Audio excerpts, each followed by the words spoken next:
know anything about me, don't clutch your pearls, man, because I'm all the way real, I'm all the way me. This is not going to be something that's like really politically correct, so hopefully that's not what you guys are expecting, but that's what's going to get the best out of this conversation. Let's give it up for Derrick Jaxn. He does great work, doesn't he?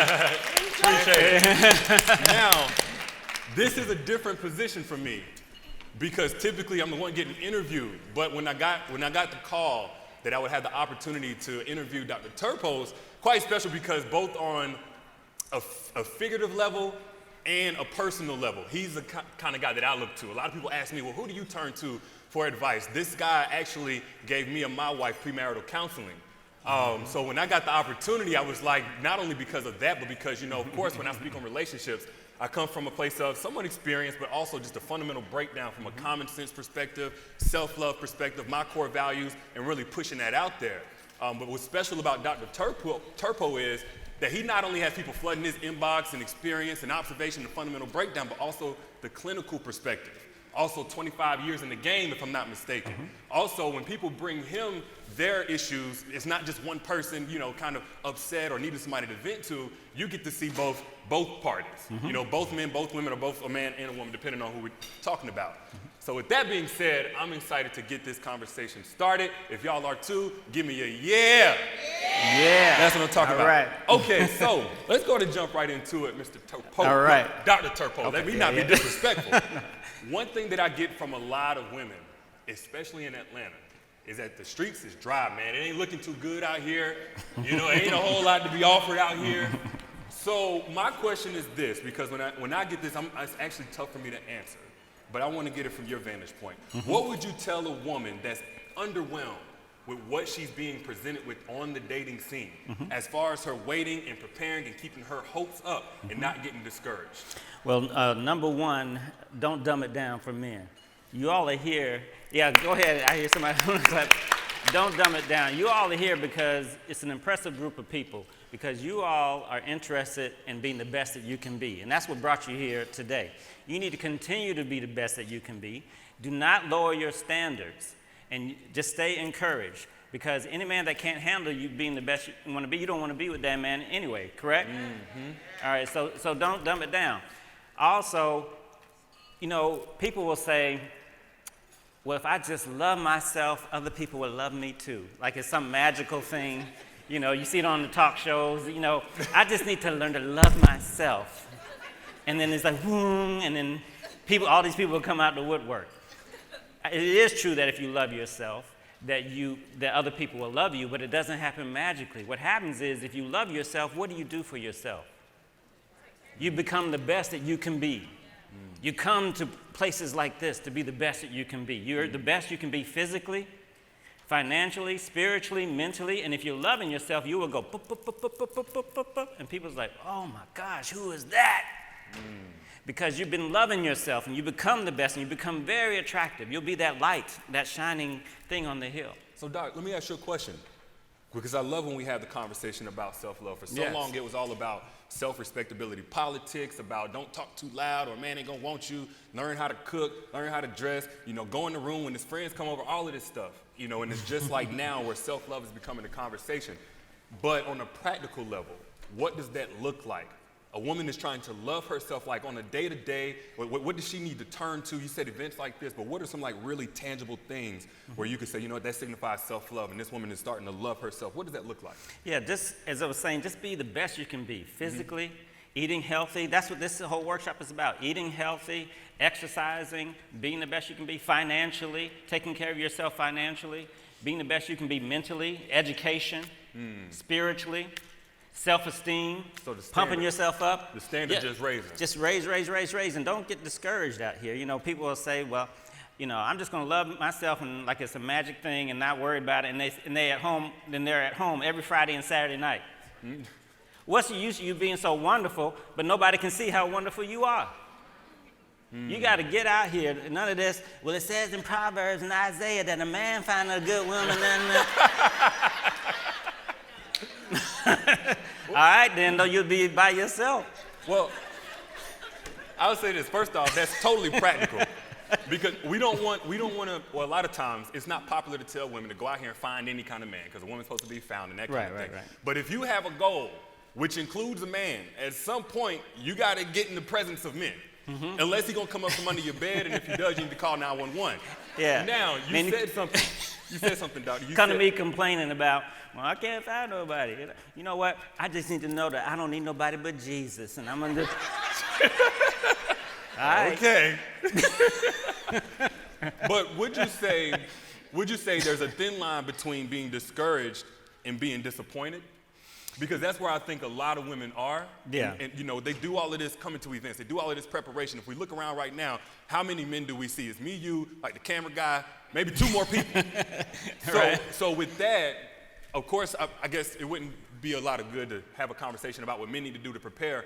But what do women need to look for in a man's preparation to know that he is prepared for her? A man that's being the best that he can be. The same thing. Because his self-esteem will be strong enough to be able to handle your success. And somebody who is not really just trying to find another woman to live off of, shall we say. You know, old school, as they say, pimping was a pimp would get a bunch of women to live off of. New school pimping, and the pimps will tell you this, is to find one woman who's doing very well and live off of her. Message. You don't want somebody who's doing that, living off of you. He needs to be doing the best that he can do, and then you come together and you support each other. Oh, I'm sorry, go ahead. No, and be aware of men that lie. If you see them lying to other people, they're going to lie to you too. Word. Integrity. Okay? What questions would you say could help them vet in the beginning dating stages? Yeah. You want to start off in the beginning, early beginning, just keep it lighthearted, keep it friendship. You know, don't get into the deep questions early on. Don't just come out there. So, this is what I'm looking for. I ain't got time for this. You ain't getting sex till this. You ain't doing this. Don't hit them like that. And they'll do it too. They will do it. Like that. They will do it. Yeah. These women will do it. Yeah, don't just, you know, you might as well just be given a clipboard. Fill that out first and then we'll talk. Don't do it. Keep it lighthearted. Keep it friendly. You just want to ease into it. You don't just want to blam and hit them with all this stuff. I ain't got time for this. I mean, come on, let's just be real. Primarily, one of the major attractions why men want to be with women is what? Sex. We feel more comfortable if we not go down that sexual road until a certain amount of time, whatever that time is for you. But you got to really keep your standards up high. Keep your standards high. Now, y'all getting anything out of this so far? Yeah. Okay. We're going to get to the Q&A with you guys in just a moment, so make sure like you jot down if you need to notate it or whatever. If you got a question, make sure you hold on to it. Don't lose it because we're going to get to you. But speaking of sex, I'm going to ask you a question that I've gotten a million times from women in my inbox, especially those in Atlanta. When it comes to a man's sexuality, when it comes to a man who's struggling in his sexuality. You said especially in Atlanta, right? Especially in Atlanta. Let's be real. I think I know where this is going. So, right. In your experience, Dr. Turpeau, have you come across men in heterosexual relationships who are struggling or suspected to be struggling with their sexuality? And if that actually was the case, like he wasn't really all the way on one team, what were the red flags that were kind of signifying that this man actually was on the DL? Let's keep it real. Okay.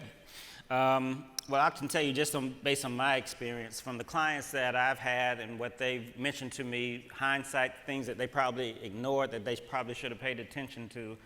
I'll just think about some of them. One would be if you yourself see a very sexy woman walk by and you're like, wow, and he not even notice she's in the room, that might be one thing you want to consider.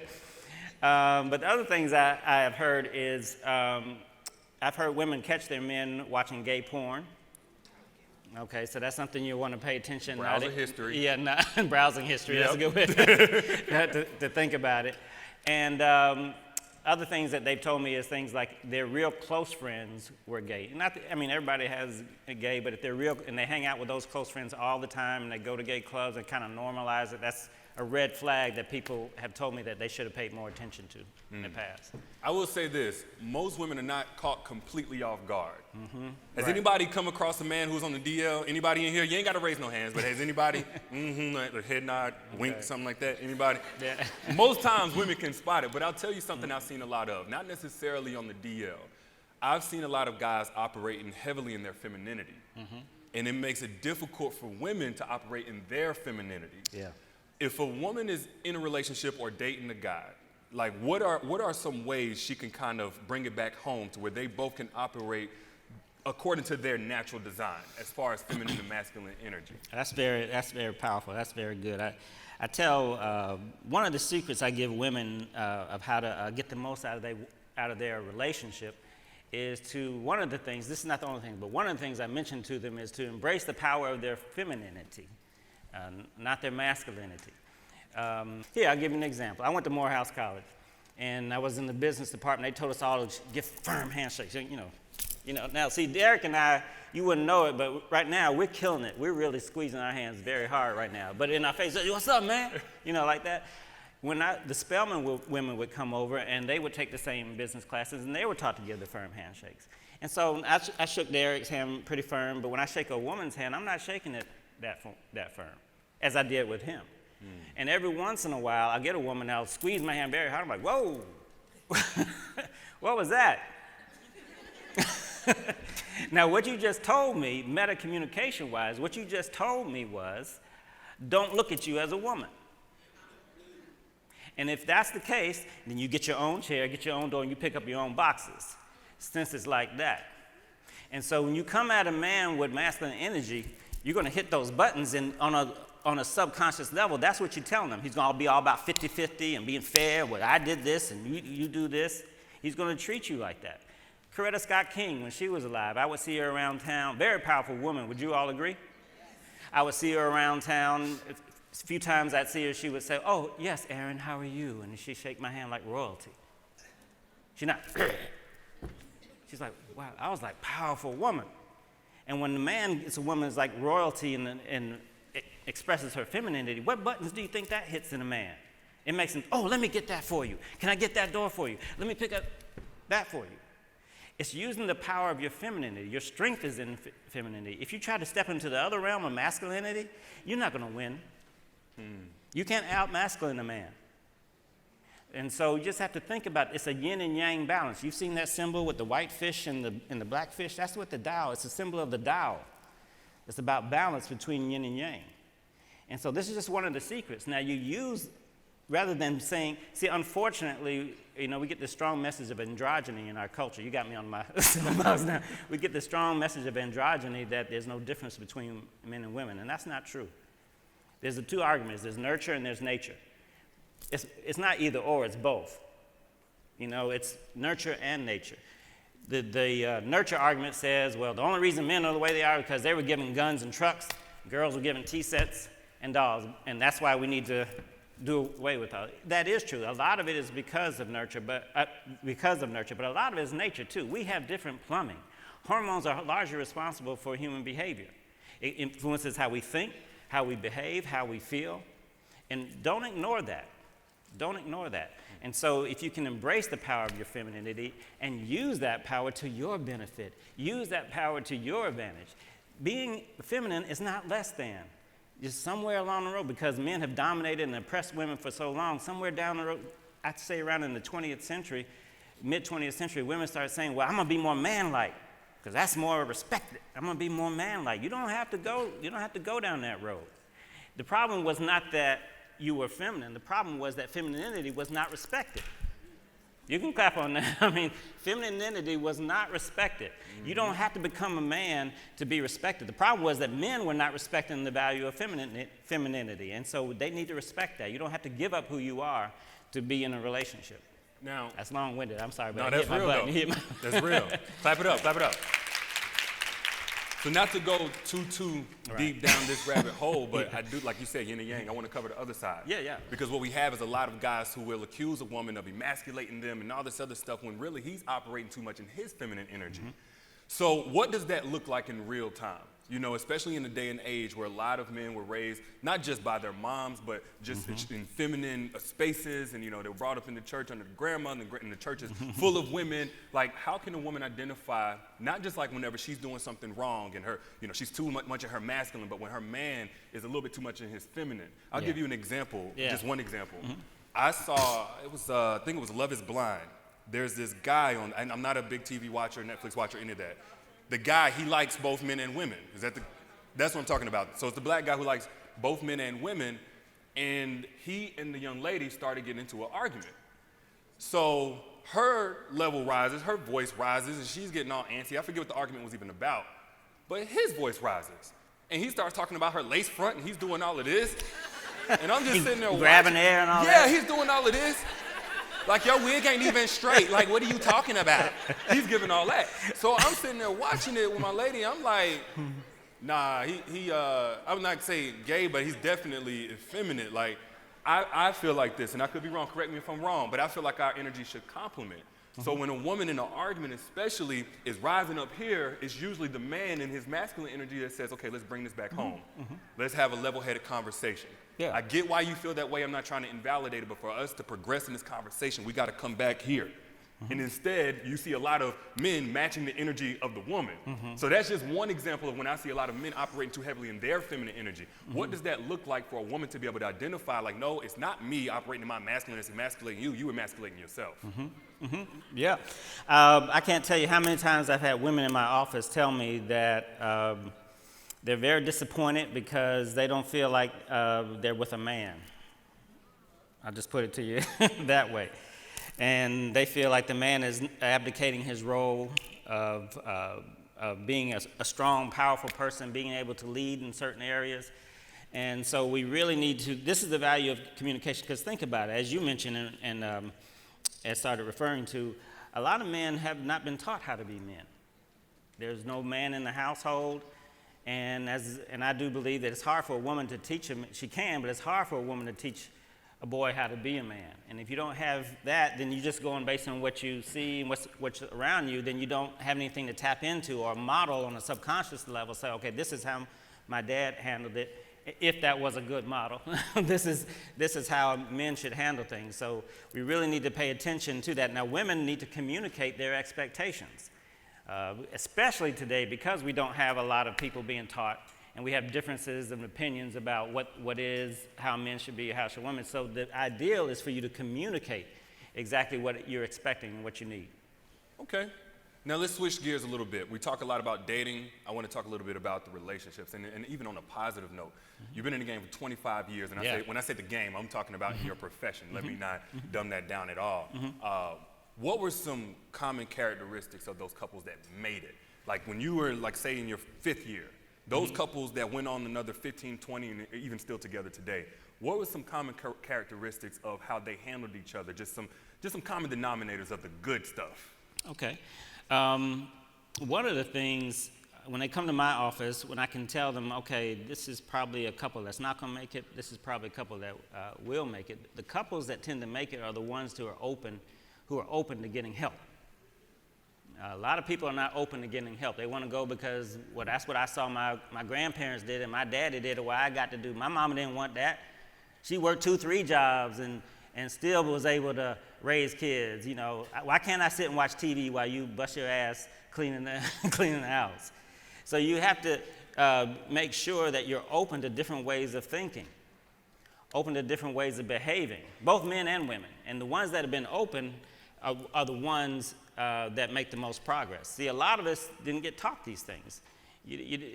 I mean, Jack and Jill grew up in the past. They came from the same culture. They got the same values, mores. They became attracted to each other. They come together, and they don't have to talk about how to communicate or parenting, because that conversation, well, parents should do this. Of course it is. Religion is this way. Of course it is. Finance is this way. Of course it is. What we got to talk about? Let's just keep this thing moving. Now you grow up highly diverse from your next door neighbor. Now when Jalen and Jaleesa grow up, they get attracted to each other and they come together, and now the conversations sound like parenting, it should be this way. No, it's not. Money is this way. No, it's not. Husbands do this. No, it's not. Wives do this. No, it's not. Now it's a bunch of clashing going on. And so the ones that are open to recognize that you have not been taught how to do this, and just because your parents didn't do that doesn't mean you should do that. This is your school. Your parents don't teach you, and even if they do, you got to consider the source. The schools don't teach you, and the church tries, but they don't do that adequate a job. So you need to be open to any information, the churches or anywhere, or counseling, and just really be open to learn how to do. The ones who are open are the ones who make most progress. I've had couples that this is okay. I've had couples this far from being okay, didn't make any progress. Why? Not open. That's what's good enough for my grandparents, good for I'm gonna keep doing it this way. I've had couples way far from being okay. Not only am I able to help them be okay again, but even stronger than they ever were. The guy told me yesterday, man, we're stronger now than we ever were, even in the beginning, because they're open. So being open, and the second thing I would say is holding your relationship as a high priority. Big one. And that's as a top priority. Because if you don't hold it, you'll let other things interfere. You get the biggest, most popular one is hard to do. It's a slippery slope. Is seeking fortune and fame, and in your career, and we justify it with mental gymnastics, saying, "Well, I'm doing it for you all. I'm trying to make the money for you all," which is true, you are. But if you're not careful, what you'll find is that whole dynamic will shift, and you'll have a bunch of career success, but you find yourself alone, and putting other friends, spending more time with your friends. You can spend time. You need to spend time with friends, but spending more time with them as a priority versus your partner. Your pleasure, that's where the infidelity comes in. I'm going to get my pleasure out here. Yeah, I'm going to put our relationship at risk, but I'm going to get my... Putting all these things above your family and your marriage, I find is a big one that will really destroy relationships. Wow. Y'all give it up for Dr. Turpeau, please. All right. Thank you. Thank you. All right. So now, speaking of being open, I want to open up to the audience. For those of you who haven't, man, you quick. Oh my goodness. I'm gonna Right try there to with find it. as many people as I Don't can. miss me. Right here, I'm gonna cause a shadow right in front of the light. I'm gonna make sure that you see me. We're gonna open up for questions. So as she passes the mic to you, make sure real quick, just Thank a real you. quick house rule. Disclaimer. We got a couple of y'all in here. We only got a couple minutes left. 3 sentences, max.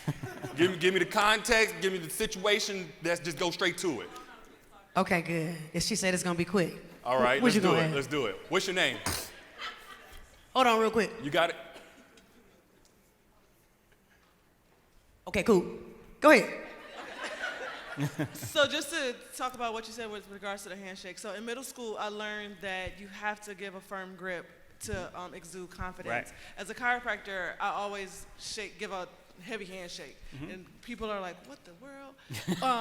So it's more of a confidence thing. It's not as a trying to take away the masculinity thing. So I don't want people to be like, "Oh, well, I'm not gonna pick that box up." Yes, you are, because I'm not gonna pick it up. So I just wanted to kind of speak on that regard. Yeah. I have a lot of powerful people that come to me. I have a lot of powerful women that come to me for counseling. My counseling service is here in Atlanta, and I help a lot of individuals, couples, and a lot of women come to me because they're very successful in their careers.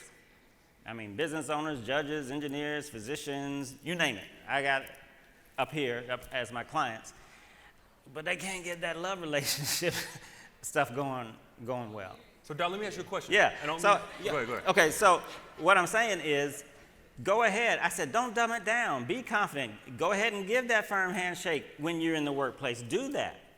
Because you need to. Because capitalism and the American way is about confidence and the doggy dog and getting that home. But if you're having problems in the dating world, that's a different dance. That's a different ballroom. We don't dance that same dance when you're trying to get this thing, because then you'll start seeing, I can't figure out how come it can't be different. Doc, I want to ask you one more question. I want to kind of pivot off hers before we get to the next one.